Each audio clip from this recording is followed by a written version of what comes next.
was just such a good World Cup. I mean, I don't know whether I'm getting nostalgic. I compare it to Italia '90. It was a fantastic World Cup. I think that the way that the game was played was great, and I don't think this game could have come at a better time while football was still at the forefront. Yep, signed with Borussia Mönchengladbach, but loaned back to Perth Glory. Let's track his progress this season. And I'm sure, Chris Coyne, you'll be really excited to see him push ahead in leaps and bounds. We saw Daniel Arzani grow so much as a footballer at the World Cup.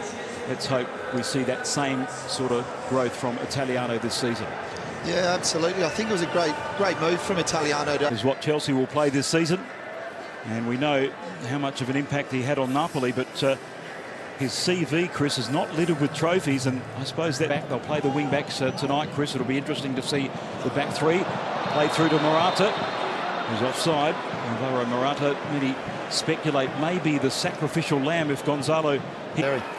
Good to see Neil Kilkenny back in the A-League too. Well shaped and rising well. There was the number 2, Alex Grant.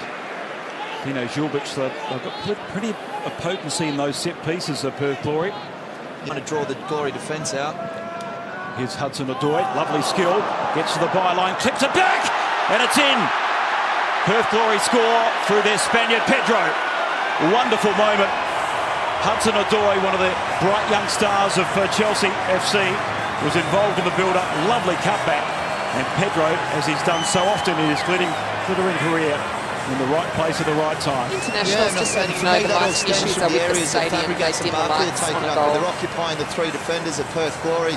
As soon as Hudson-Odoi was isolated in that wide area, really gave Scott Neville an issue there with a bit of trickery and just a good cutback and a great finish. But it's going to be a really tough test for Glory tonight. You know, they've got some world-class players out there against them today, and straight away with that movement and the forward passing that Sarri's trying to implement, it really did expose him in them pockets.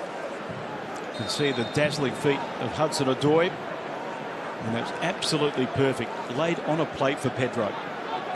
Wonderful down the right for Chelsea. They've got numbers in the box too. Swung in the direction of Alvaro Morata, in behind for a corner. They had to be so alert there, Perth. Zappacosta whipping in a dangerous cross. Yeah, fantastic ball in, and Larry's test for Marcin Bulka. A rehearsed move does come to nothing as the shot is sliced, and it's a real pity that the rain is lashing the stadium. We just saw it. So it's Zappacosta takes on Italiano, and that's a cross. Another shot of Davide Zappacosta. He made his name at Atalanta in what was a thoroughly entertaining month of football. The cross whipped in, and it's turned in behind for a Chelsea corner. And then ready, full of chat.